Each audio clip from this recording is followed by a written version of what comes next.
Tony is not who Tony is.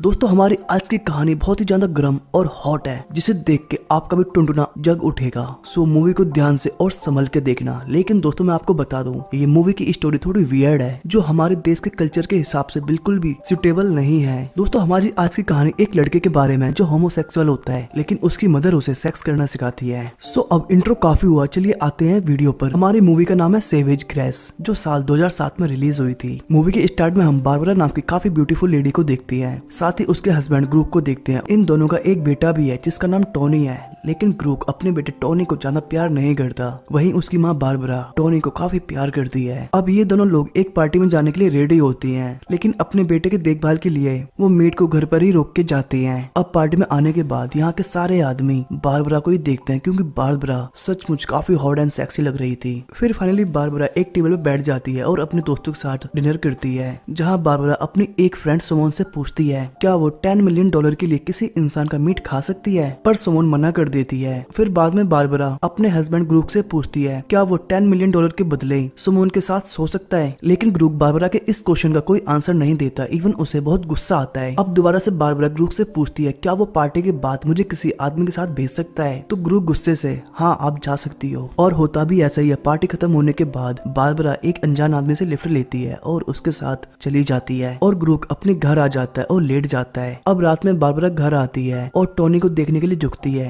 पर ग्रूक उसे पीछे से काफी अजीब नजरों से देख रहा था। अब हमें कई साल बाद की कहानी दिखाई जाती है, जहाँ टोनी काफी बड़ा हो गया है और वो अपनी मॉम के साथ ही रहता है, क्योंकि उसके डैड ग्रूक अक्सर बिजनेस के लिए बाहर ही रहते हैं। फिर एक दिन बारबरा और टोनी बाहर घूमने जाते हैं, जहाँ बारबरा टोनी से पूछती है बेटे तुम मुझसे कितना प्यार करते हो, तो टोनी बोलता है माँ आपसे मैं दुनिया में सबसे ज्यादा प्यार करता हूँ, आपके लिए कुछ भी कर सकता हूँ। तो बारबरा बोलती क्या सचमुच तुम मेरे लिए कुछ भी कर सकते हो, तो टोनी बोलता हाँ माँ। फिर कुछ दिन बाद ग्रूक अपने फ्रेंड्स दोस्तों को घर लेके आता है और अपनी फैमिली टोनी और बारबरा से इंट्रोड्यूस करवाता है। लेकिन बारबरा अपने बेटे टोनी को इंट्रोड्यूस करवाते हुए बोलती है कि मेरे बेटे को काफी अच्छी फ्रेंच आती है और ये आप लोगों को एक फ्रेंच बुक पढ़ के दिखाएगा। लेकिन टोनी फ्रेंच बुक को बहुत ही कम यानी अच्छे से नहीं पढ़ पाता। तो एक गेस्ट टोनी का काफी मजाक उड़ाता है और बोलता है तुम बोल रही थी कि इसको काफी अच्छी फ्रेंच आती है, इसने तो एक वर्ड भी नहीं पढ़ पाया। अपने बेटे का मजाक उड़ाने पे बारबरा उन गेस्ट से काफी गुस्सा हो जाती है और उन्हें चिल्लाते हुए घर से बाहर निकाल देती है। अब ग्रूक भी बारबरा से गुस्सा होकर रात में एक होटल में जाकर रुकता है, लेकिन रात में बारबरा ग्रूक को मनाने के लिए होटल में जाती है, लेकिन वो मनाने की वजह उसके साथ वहीं डुपचुक करने लगती है, यानी आप समझ गए वो क्या करने लगती है। सुबह ये दोनों लोग घर आते हैं तो देखते हैं कि टोनी के बिस्तर में कोई और लड़का सो रहा है और टोनी बाथरूम में नहा रहा है। लेकिन ये देख ग्रूक को काफी गुस्सा आता है और यहाँ हमें पता चलता है कि हमारे टोनी भाई थोड़े से बीच के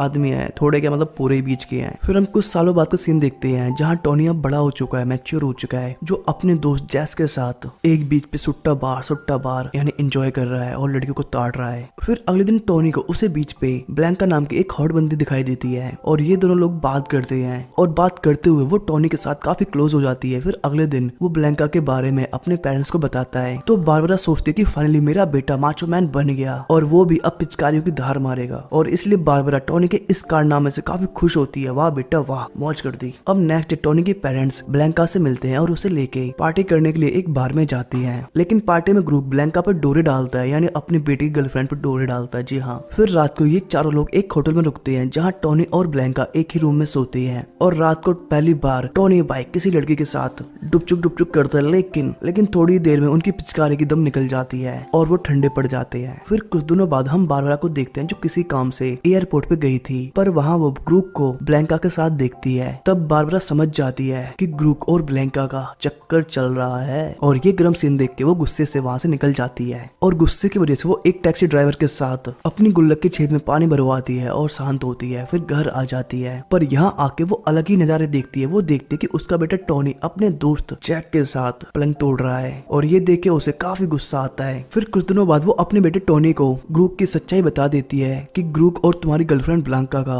नैन मटक्का चल रहा है। फिर कुछ दिनों बाद अकेला होने की वजह से बारबरा भी एक फ्रेंड बना लेती है जिसका नाम सैम होता है और वो उसी के साथ रहती थी और सैम भी उसका काफी अच्छे से ख्याल रखता था, मतलब उसकी सारी जरूरतें पूरी करता था जो ग्रुप पूरा नहीं कर पाता था, समझ रहे हो ना। फिर नेक्स्ट डे टोनी भाई सैम से बात करते हुए देखे जाते हैं जहाँ टोनी को पता चलता है कि सैम भी टोनी का एक जुड़वा भाई है, यानी वो भी एक होमोसेक्सुअल है, समझ रहे हो ना, मतलब बीच का थोड़ा सा यहाँ हो सकता है लेकिन बीच का कंफर्म है। फिर नेक्स्ट डे जब वो नहा के आता है तो वो बेड पे सैम और अपनी मॉम को देखता है तो वो भी इस मोमेंट को एंजॉय करने के लिए उनके साथ में लेट जाता है। पर नेक्स्ट डे बारबरा सैम को अपने बेटे के साथ ऐसा करने के लिए काफी डांटती है कि तुझे मेरे बेटे के साथ ऐसा नहीं करना चाहिए। अब कहीं ना कहीं टोनी अपने डैड ग्रुप को एक और मौका देना चाहता था तो इसलिए वो एक लेटर लेके ग्रुप के घर जाता है और वो उस लेटर को बाहर मिट्टी में छिपाने लगता है, लेकिन ब्लैंका उसे ऐसा करते हुए देख लेती है और वो बाहर आती है। पर टोनी लेटर को वही मिट्टी में गाड़ के भाग जाता है और इस लेटर में लिखा था कि डैड हमें आपकी बहुत जरूरत है, प्लीज आप वापस आ जाओ। और इधर घर पे बारबरा एक पेंटिंग बना रही थी और पेंटिंग बनाते हुए वो रोने लगती है कि तभी उसके पास सैम आता है और उसे संभालते हुए ये दोनों लोग पलंग तोड़ क्रिया आरंभ कर देते हैं। इधर टोनी भाई जब घर आते हैं तो वो देखते हैं सैम और उसकी मदर लगे पड़े हैं तो वो भी उनको ज्वाइन करता है और फिर ये तीनों लोग थ्रीसम खेलते हैं। फिर कुछ दिनों बाद सैम भाई को टोनी और बारबरा को छोड़ के दूसरे शहर जाना पड़ता है और भाई इन्हें बाय बोल के चले भी जाते हैं। पर काफी दिन बीतने के बाद बारबरा अकेले होने की वजह से डिप्रेशन महसूस करती है, इवन वो कई बार तो सुसाइड करने की कोशिश भी करती है, लेकिन टोनी उसे बचाने के लिए जल्दी से हॉस्पिटल ले जाता है। फिर नेक्स्ट डे ग्रुप और बारबरा की एक फ्रेंड टोनी से मिलने आती है।